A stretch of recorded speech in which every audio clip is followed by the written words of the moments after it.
Matthew has his toys, and then Matthew has all his toys. Okay, but I have to yell at you guys. Okay, Linda, listen, Linda, listen. Okay, what? Like everything they do at this house, you can't trust everything at Grandma's house. Okay. Okay, then what? Then you're not listening to me. Then you're not listening to me.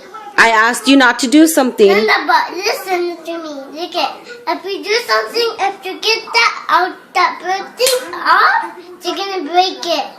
Okay, but I'm letting you know But that you cannot. Linda, lick it. You're not listening to me. Linda, Listen to me now.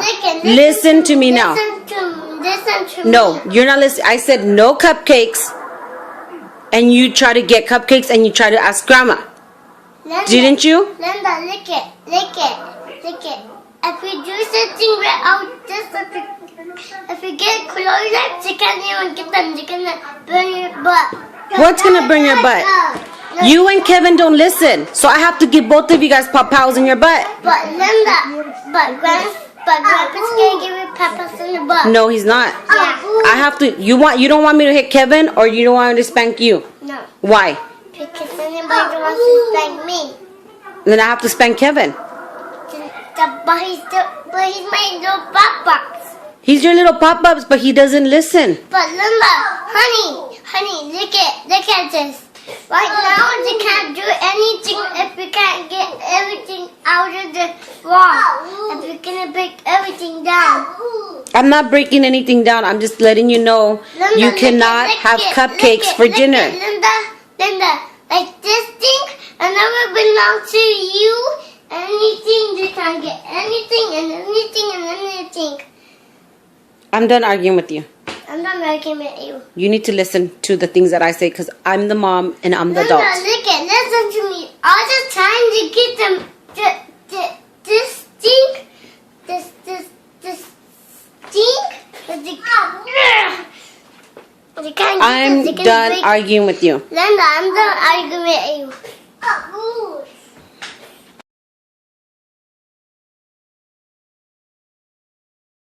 Hi, welcome to the 4th episode of the Manpower series, the role of men as fathers. You know, throughout the conversations that you'll see in this 9-episode series, you'll hear some of the men who, the reason I brought them on to the episode was the unique role within the world of men that I felt were somebody strong in. It's interesting to hear them say that the most important role of their life is the role of father.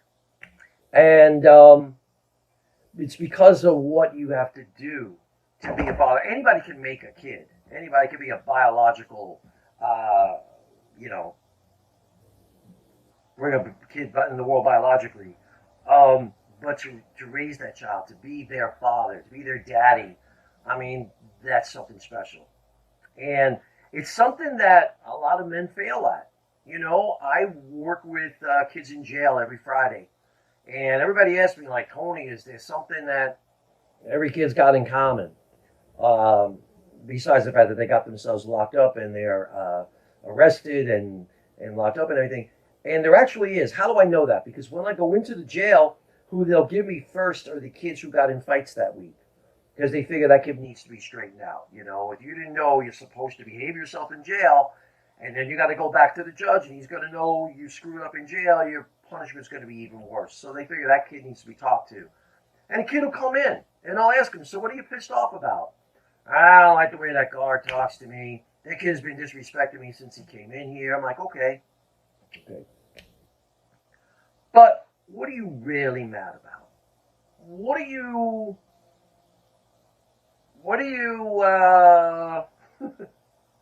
What's really getting to you? Why is it? What's eating you inside? Why is it you get so mad, so bad, so fast, so often? Why is it? Now you'd think a deep question like that, they need a few minutes to think about it, right? No, it's right there. Right there, but nobody ever asked him before. The answer 95% of the time is they didn't get the father. They didn't get a good father. The father's either dead, cut out the second the mother got pregnant, cut out after the divorce, or he's in jail himself. That's a big one.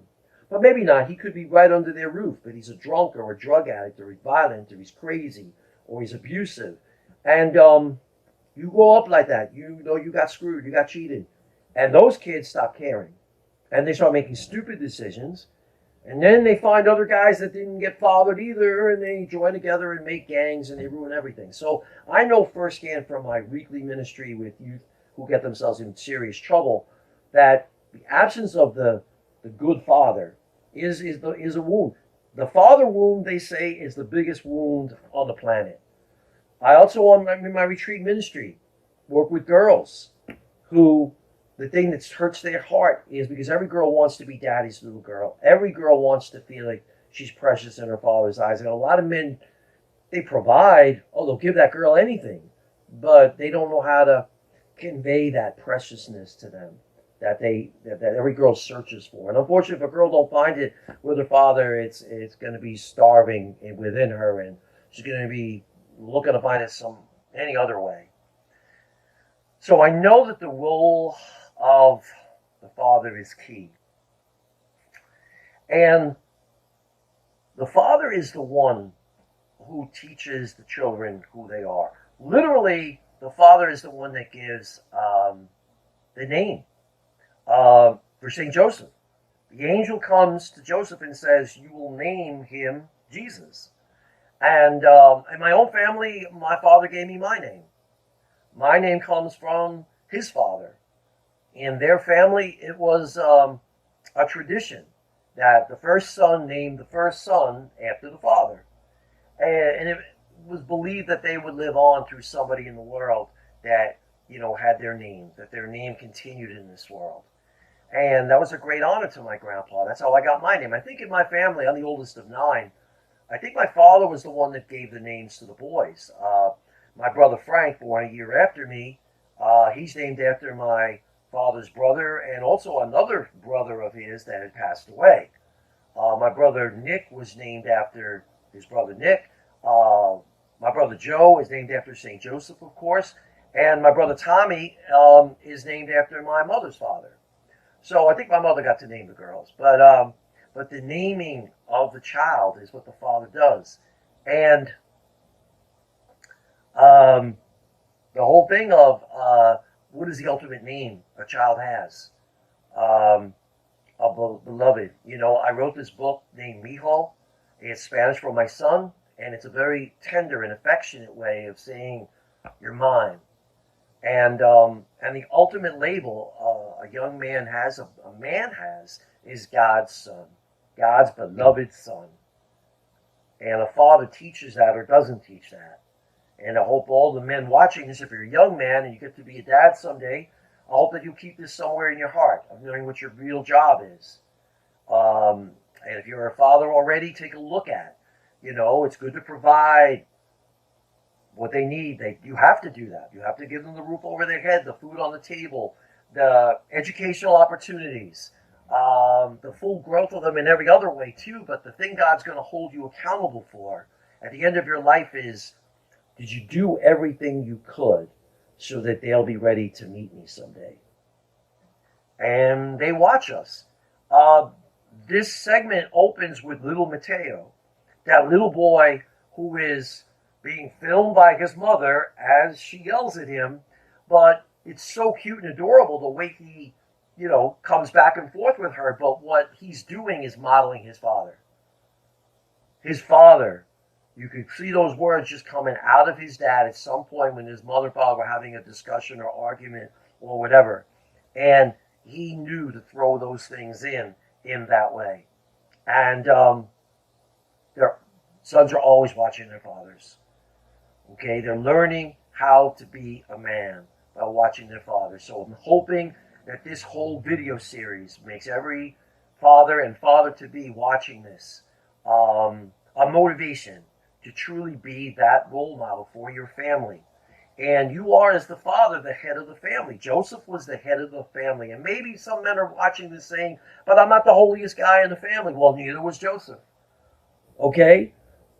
Think about it. He had the Son of God, the perfect Son of God, the Immaculate Conception, the Mother of God as his wife, and his child. Okay, he's got the two of the holiest people that ever lived. So he's number 3 at best on that list. And yet he's the one that God chooses to be the head of that family. And sometimes part of being the head of the family is laying out the standards for the whole family's life. You know, it's in the Bible that when Mary and Joseph lost Jesus, that, you know, when they found him, they said that he came home and remained faithful and in obedience to his parents. You know, that maybe didn't have to happen. Joseph could have said, well, this kid is God. He's going to do whatever he wants. I'm just going to back off. But it makes a point to say he lived in obedience to his parents. And that's because Joseph was laying out the standards, the parameters, the rules of the family. So you want to give your children roots and wings. Okay? You want to give them the ability to fly as a child of God in the direction that God made them and have their soul be free to grow and to express itself. But you also want to give them the guardrails. You want to give them the boundaries, the parameters, the grounding to know what's right and what's acceptable within your family. There's a whole lot of permissiveness going on in families, and if it's done by the parent, it just doesn't raise kids the right way. They want that. They don't express it, and maybe they fight you, but deep down they want to be told, you know, what's right and wrong. They want to see you live out what's right and wrong.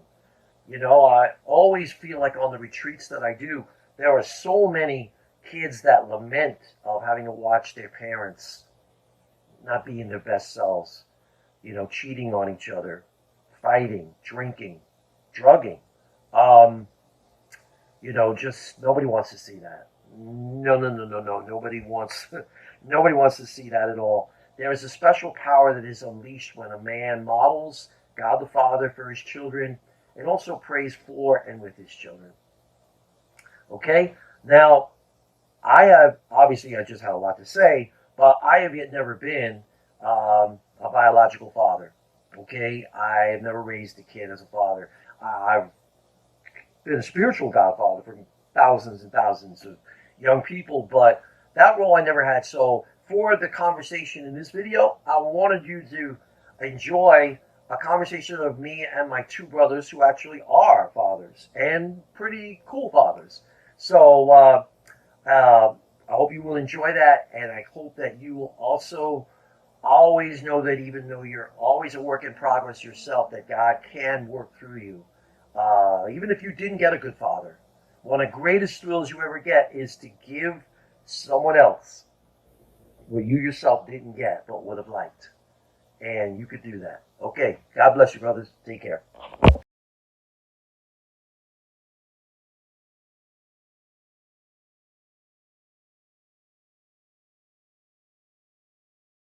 All right, everybody, welcome to the 4th episode of our Manpower series on being a real man. It's being made in the year of St. Joseph, 2021. And one of the major roles of St. Joseph, he is a role model for fathers. And so I am not a father directly. I think I'm a godfather to maybe thousands of kids. Been a godfather literally a couple of times.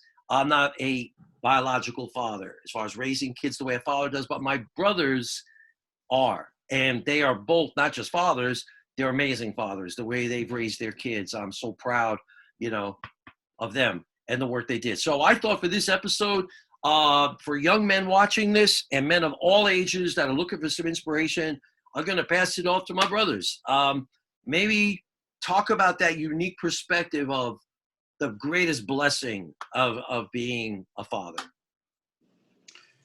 Well, I've been blessed by with 4 children, 3 boys and 1 girl. And while I always say that the girl is the challenge, but all of them have been a blessing. But if I were to say that my journey with my kids is something that I could have predicted or could have said that this is the way it's going to turn out, I'd be lying. But each one of them presented a different challenge. Each one of them presented a different blessing. And overall, I would say from the moment they were born, which I was glad to be able to experience the blessing and gift of birth and being there for that event, I would say that all the way through their lives, whether, you know, grade school, high school, college, and for two of my children now being married and having grandchildren has also been a real blessing. And that journey from start to finish, well, not finish, but to where it is today, has really been rewarding. It's not been without its challenges, but I will find that whenever we have had challenges in the past, which we've had, I'm not going to go into a lot of details, but there have been challenges. But one of the things that I have always been guided on is that teaching the kids to do the right thing, whether it was that with their religion, whether it was that with their professions, whether that was with their school, and that's been a guiding principle, I guess, very specifically in words to my kids, because I have said those words to my kids, particularly at different challenging times in their lives. You must do the right thing. And for at least one of my children, doing the right thing was not the right thing, but he could go to sleep at night knowing he did the right thing. And I think it made him a better man. And I think that was something, quite honestly, that while I don't know if it was ever spoken in our household, do the right thing, I think that was something that you sort of learned through the actions of our family, our father. Quite honestly, a lot of the things that when you first invited me to do this, I started thinking back and saying, well, why am I the way I am? And a lot of the way I am is a result of the father we had. And it really came home one day when Stephen was getting married, and he's at we're at the rehearsal dinner, and Stephen says, he's being very emotional with his gratitudes towards Janet and I about his childhood.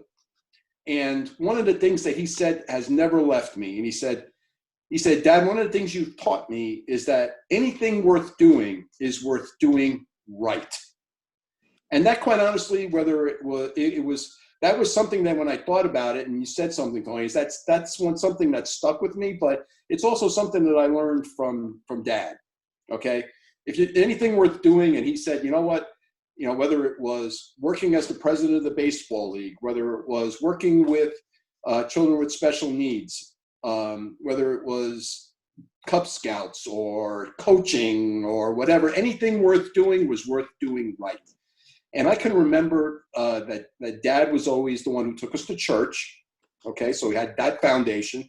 I know you experienced, and I did for a couple of times, going to, First Fridays, which was a tradition that was somewhat lost. But I can remember, yes, for me personally, it was I got jelly donuts on First Friday, so that was really cool. But I remember how important that was, and later in life, how important saying the rosary was, and doing those things, which in some respects is tradition, but is also a Christian way of being that was instilled. Now, I don't know whether it was because we sent them to Catholic high schools and Catholic colleges or whatever, but they all found their way to religion the way they wanted it to. A lot of them, for Dominic and for my oldest two, it was the spouse that they chose had to have that same kind of commitment, and they do. And having that present in their lives and in their kids' lives is a great thing for me, and a blessing to see how it was handed down. And some of that is tradition, but some of it is you got to have it in order to demonstrate it. Mm-hmm. And one of the things that I would like to just say is that that words matter, and I don't want to dismiss the importance of words when they're spoken, but it's more about actions, what you do, whether it's taking the kids to church, getting them confirmed, and all of those traditional rites of passage that go along with being a Christian or Catholic, but it's also how you live your life. And some of the things that the kids have played back over time, whether it's, helping kids of single families cut their Pinewood Derby cars in our garage because they didn't have a father willing to help them. Whether it was working with Buddy Ball, which was a league for children with special needs and handicaps, and doing that. Now, 2 of my children happen to do work with children with special needs. Dom's a doctor of physical therapy, and he works in the school district doing physical, working with special needs kids. And Regina teaches high school for kids with special needs, all the disciplines. But I don't want to say that I'm responsible for that, but the things that they're exposed to and the actions that I've made sure that they got exposed to.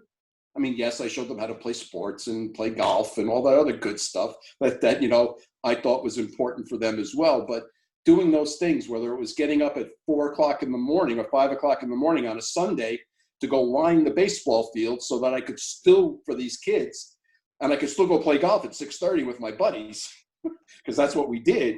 And I did that for a number of years, doing that kind of thing.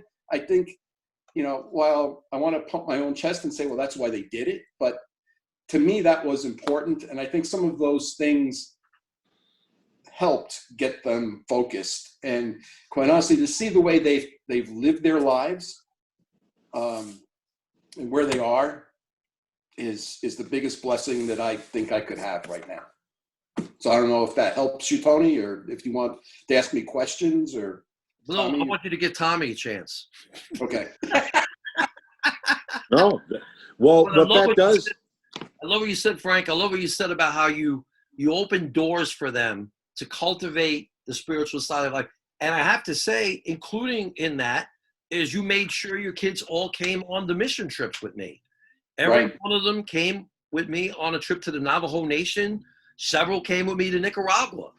So that was a broadening experience that you wanted to make sure they had that heart for people that don't have anywhere near what they have been blessed with, so they could be grateful and always have that heart and that edge of like themselves to be there for those people. Thanks. That trip to Nicaragua was one of Greg's highlights of his life so far. So that taught him a lot. So anyway. Yeah, thanks. Hey, Tom, Yes, sir. go ahead. So I'm not going to say any of the things that that Frank covered, because all of that is true, and it was instilled in our lives from our Father, from the Father above to him, instilled in his sons. Even though Tony is not a biological father, the work that he has done, Tony, for children, the fact that you are Hope for the Children's president and founder and supporter, and the majority of the work you do is what St. Joseph preaches to the young dads that are out there, to the fathers that are going to watch this video. I can say to you that fatherhood is not easy. Fatherhood means you care about someone else more than you care about yourself. And it's not easy. I'll take a quote from the 1980 hockey team coach who said, if it was easy, everyone would do it. Fathering a child is very easy. Raising a child is not easy. And that means, guys, you have to step up to the plate and care about the person who just fathered your child with you, the God above that just gave you that child, and the fact that you are its father. Your presence is so needed. The Pope has made this the year of St. Joseph. And if there's anything that's been going on in 2020 that requires attention, it's the absence of fatherhood. Fathers are so important, guys. I am a single dad. I wasn't always. I took into my life a child that was not mine. And that's what Joseph did. Joseph brought into this world a child he did not father. This child that he was given was born to Mary and given to Mary by the Holy Spirit. So that's a tough pill to swallow, guys. This is important to understand, that St. Joseph did something that men are not even willing to do to the children that they father, never mind doing it for someone else. And I've had that joy of raising a child that was not mine. And the love and the attention that I gave that child, to me, was so important. And it was St. Joseph who did that. Eventually had my own son and went to church with him. Bringing your child to church is so important. Having a tradition. One of the things we would do at the end of every Mass was we'd go by the St. Joseph statue, we'd go by the Blessed Mother statue, and we would go by the Jesus Sacred Heart statue. And we would say a prayer in front of those statues and thank those people for what they contributed to not only my life, but to the world. And fathers, listen, like I said, if it was easy, everyone would do it. It's a blessing to know that what actions you take, whether you realize it or not, are being watched, are being imitated. Like Frank said, it's easy to speak about it. And the power of words is very important. There's a Bible verse that says if your tongue causes you to sin, you are better off cutting it out than to continue to sin with it. But one of the biggest things that we can do as fathers is not only talk the talk, but to walk the walk. Be there for your children.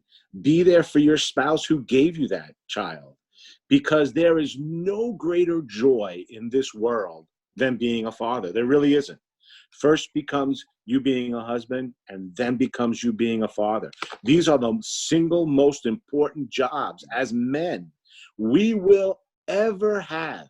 Careers, they mean nothing. A job is a means to put food on the table, to take care of the family you want to spend time with. So, Tony, this is a great thing you're doing. The timing of it couldn't be any better, that fathers need to step up, be the man of the family, do what is right for your significant other, spouse, whatever situation today's world finds you in. Step up to the plate. Have values.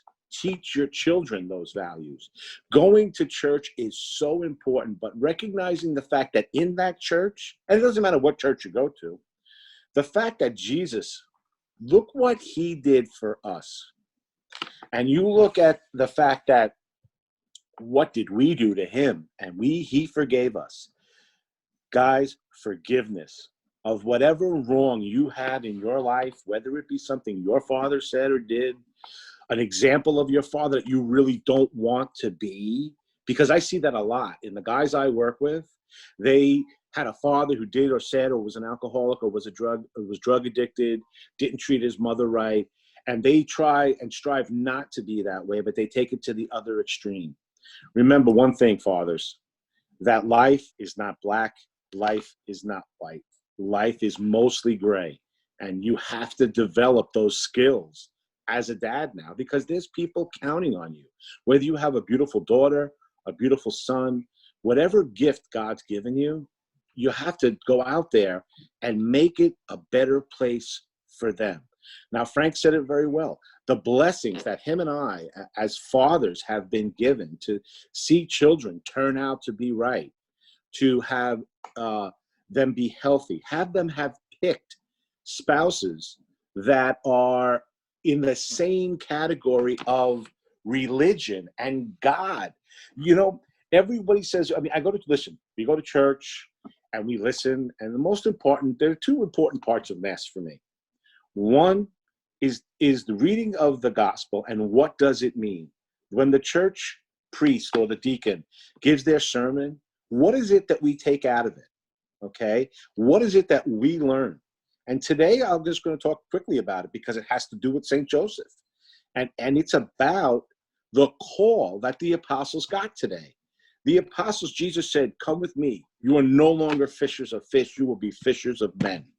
And men need to find their roles and be where they need to be decent, law-abiding citizens that love their spouse or significant other, love their children, and go above and beyond before them. And it's not easy to put someone else's life before yourself, someone else's needs before yourself. We live in a very selfish world. You can tell that by the way people drive, and I know Tony would definitely agree as he goes all over this country, driving and flying to bring the good word of God to children and for retreats and stuff. So this whole devotion to St. Joseph, Tony, hit the nail right on the head. So needed. I have other things I could say, but I don't know if you want to go back and forth, Frank, back in, to the blessings that we have. And trust me, young dads out there or young fathers who are debating on whether or not to have, say you have your girlfriend who's pregnant and you're looking to make a decision. Well, I can tell you that there is no greater joy than holding that child when they are given, when your spouse or your woman that you're with gives birth, because that feeling is the greatest gift that God can give you today. Outside of faith, because I feel faith is very important, and Frank and I have both been very blessed that our children, the children that they're involved with, the spouses and daughter-in-laws and son-in-laws are filled with the Holy Spirit.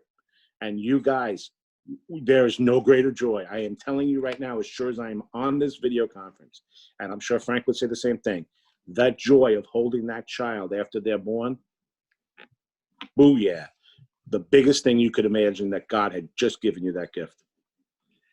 Both you guys have referred back to Dad. It's interesting. This is being taped, recorded on a day that we went to the cemetery to visit his grave and remember that his birthday. Just maybe for the young man, unmarried, unfathered, or father, who is maybe looking, well, how specifically does a man impart faith? Maybe you guys got a dad story, something that you remember he did. You both have referred to him already, and I have one or two I could share myself. But first, I'd like you guys to go.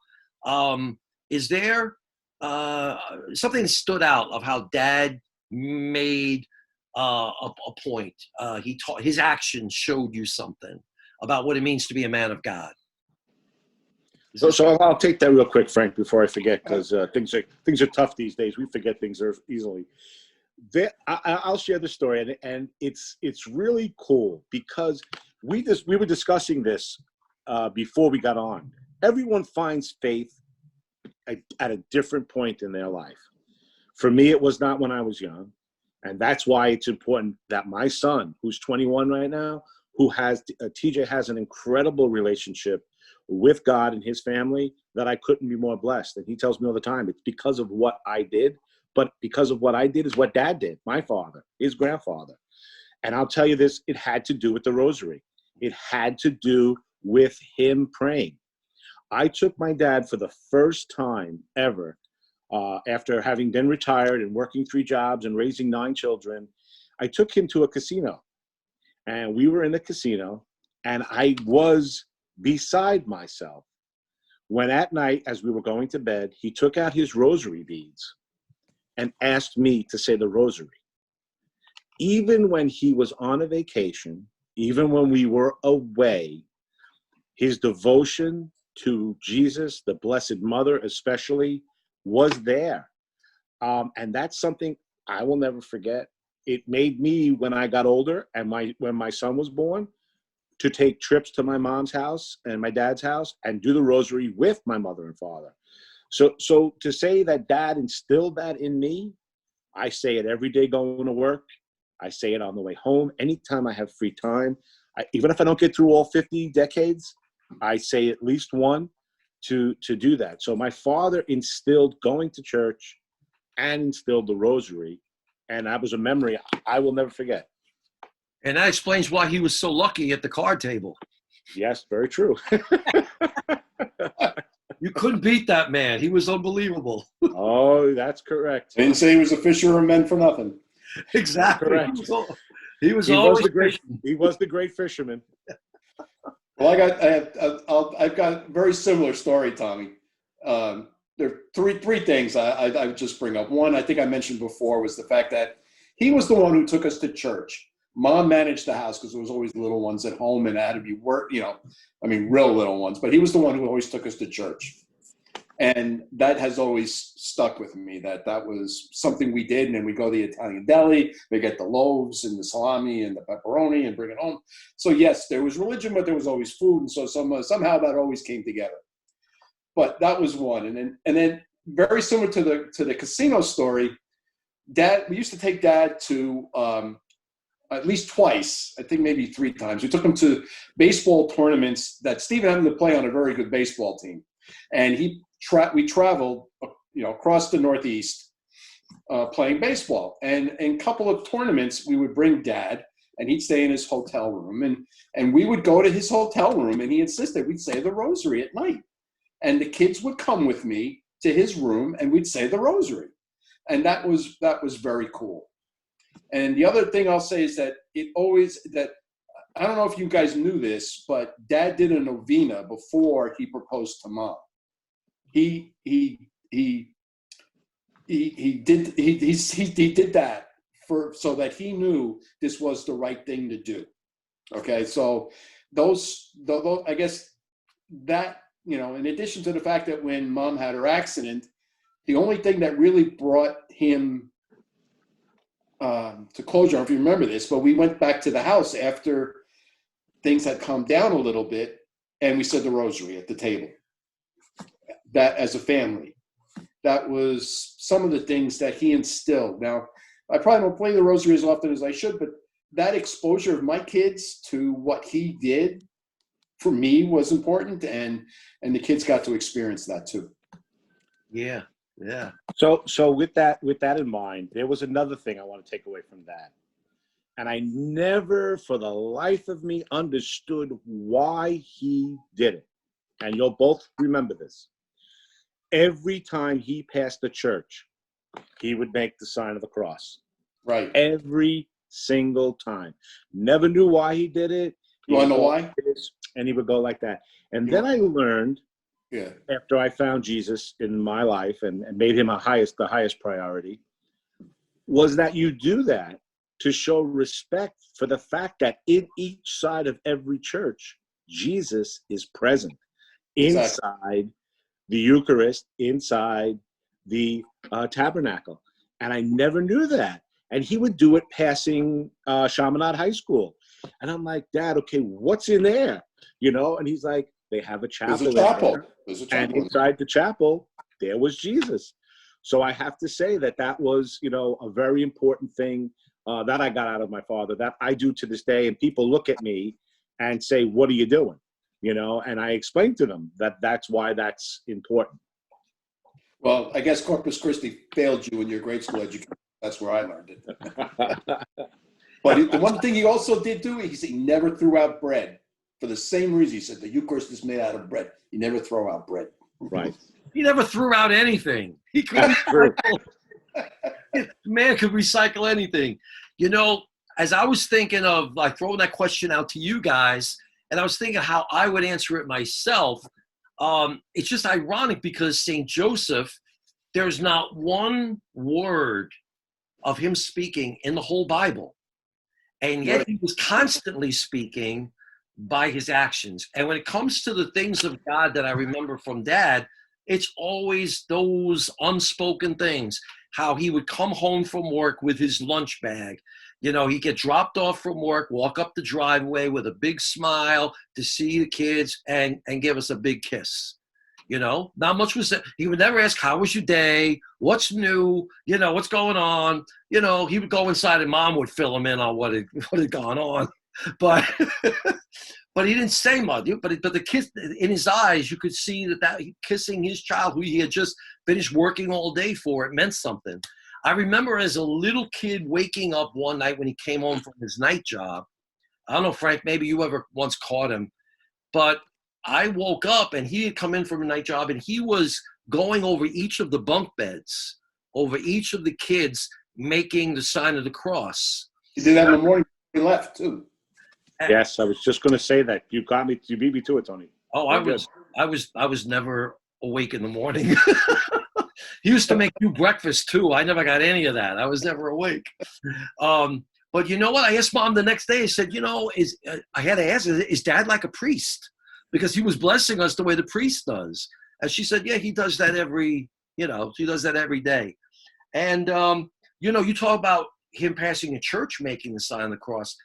I remember him passing, anytime there'd be sirens or an ambulance or an accident, he would also make the son, bless himself, like asking God to bless those people with what they were going through. Didn't say a word, just did it. Yeah. You know? And, you talk about the rosary. Worst thing ever happened in my life was when my wife left me. And Dad was not a big talker. Never asked me once, how you doing? How you coping with this? How you feeling? Anything I can do? What's going on? That was never even happened. But then after he passed, I found an envelope with on the outside of the envelope, it says, I'm praying that our Blessed Mother Mary will watch over my son, Anthony. And inside was a homemade calendar where he marked off with a cross every day of 30 days that he had prayed a rosary for me. So that was his powerful tool. That was a very significant gift for him. Someone might say like, oh, easy for you to say a prayer. But no, for him, there was power in that rosary. And those were things he taught, Not a man of a lot of words, didn't do much preaching. I don't think ever, really, but he was living it. And then St. Joseph did the same thing in fathering Jesus, always taking care of what needed to be done. The man never complained about how much he worked. No. Never. Man would work all day in one factory, wolf down his dinner, work another one at night, work another factory on Saturdays, wash windows for extra bucks in an apartment building on a Sunday. And you guys are the same kind of fathers, always working, to provide and also working for the spiritual development of your kids and the full growth of your kids. Good for you. And that's the hardest thing today for a young father. A young father has a lot more distractions. We talk about distractions all the time. And some of the distractions are good and most of them are not. So for the young dads out there or the expecting fathers that'll watch this, I can only say that, and I'm going to go tie this right back to Dad, because there are a couple of sayings that he always used to say to me. Okay, you don't poop where you sleep. That's important. The other thing is, worrying. Worrying is very important. Not really. Worrying is like a rocking chair. It will keep you busy, but it will not take you anywhere. So basically, what I always got out of that was that you can't sweat the small stuff. Things that are said and done, you need to let them just roll off. I'm not saying you need to ignore things or not consider things to be important. But let me tell you something that happens with young couples today. And young couples today, it comes down to who's right. That in an argument, you become more engrossed with having to win that argument and having to be proven right for insecurities, whatever reasoning it is. You find yourself arguing over stuff that if you were the third person, you stepped back and you looked at it, you'd be like, what's wrong with these two? Why are they arguing about that? So the piece of advice I would give young couples today and young dads would be, as the father and as the mature, not mature is the wrong word, but as the leader, okay, of the role you possess in the family, put some of that stuff aside. It's not necessary. It's not needed. It's a distraction. It's not the thing you need to know about the most. Have the confidence to know that, okay, you can argue about this, you can argue about that they're petty things. A lot of couples argue about money, what the neighbors do, what the neighbors have. My sister has that, my brother-in-law has that. These people over here bought this, we bought that. At the end of the day, remember one thing. We will all go back to the exact same way we came into this world. We came into this world naked in our mother's womb, and we will leave, hopefully, in our Father's hands because we lived a good life. So my advice to you is just don't sweat the small stuff. Keep God, Jesus, St. Joseph.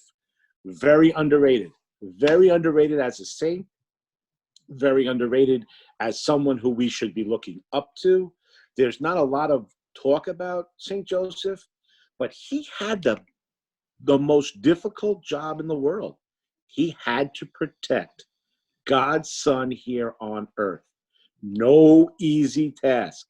Any father, any human being who loves their parents, their mom and their dad, you're there to protect them. He had the hardest job.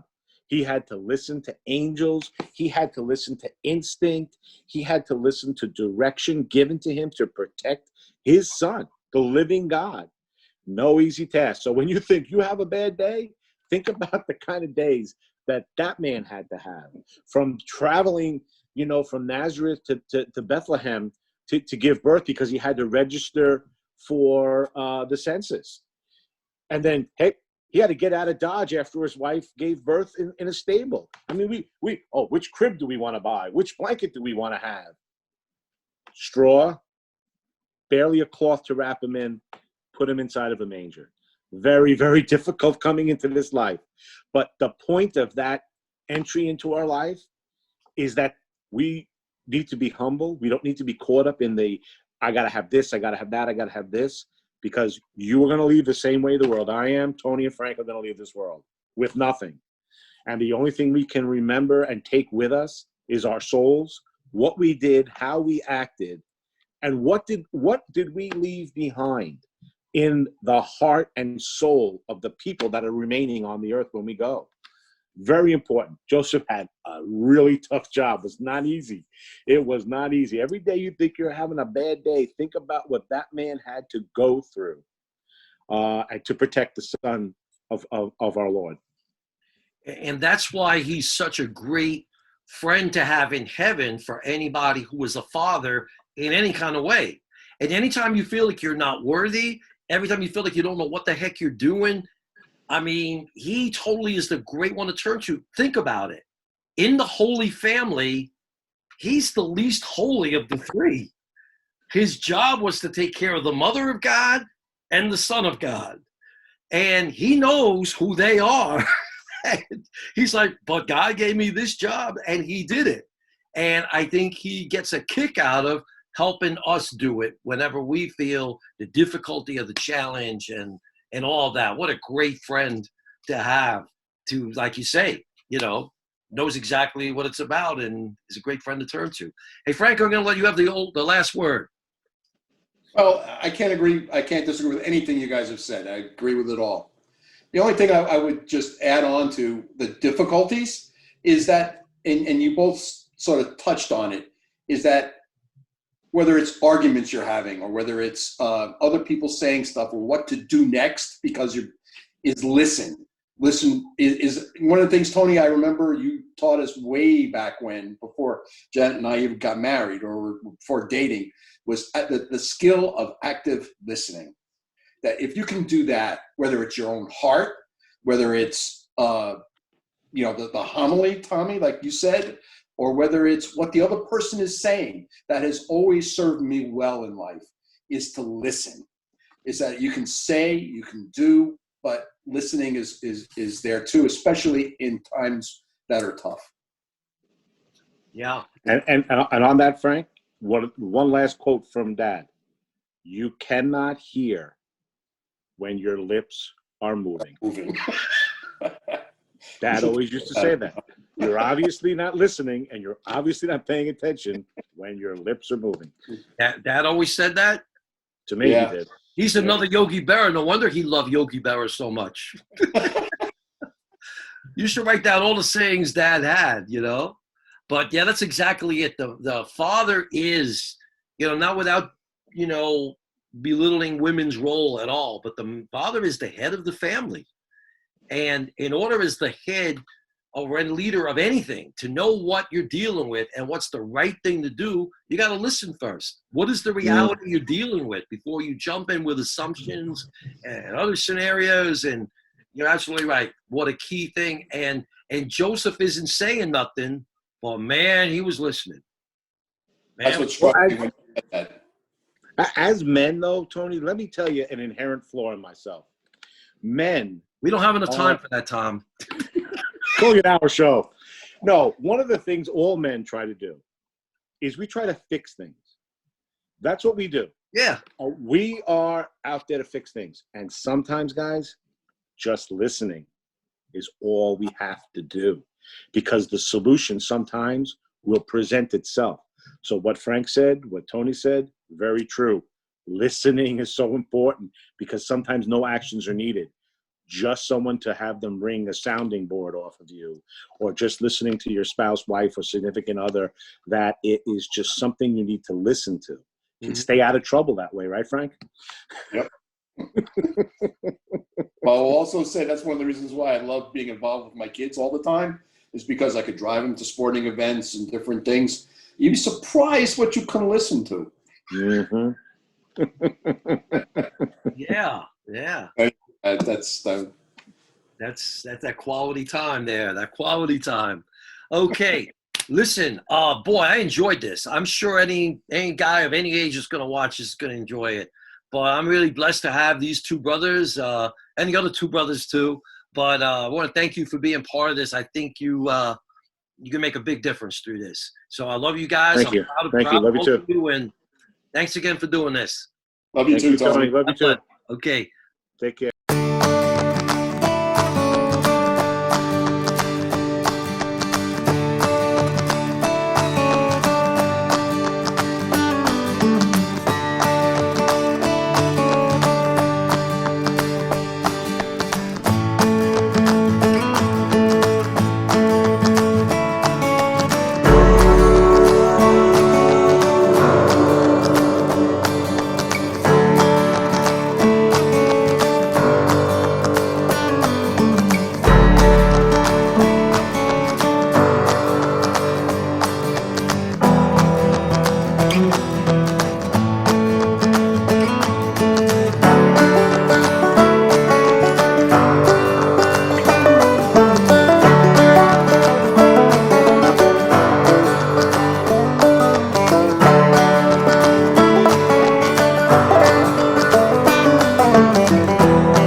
Hail, guardian of the Redeemer, spouse of the Blessed Virgin Mary. To you God entrusted His only Son. In you Mary placed her trust. With you Christ became man. Blessed Joseph, to us too, show yourself a father and guide us in the path of life. Obtain for us grace, mercy, and courage, and defend us from every evil. Amen. In the name of the Father, and of the Son, and of the Holy Spirit. Amen.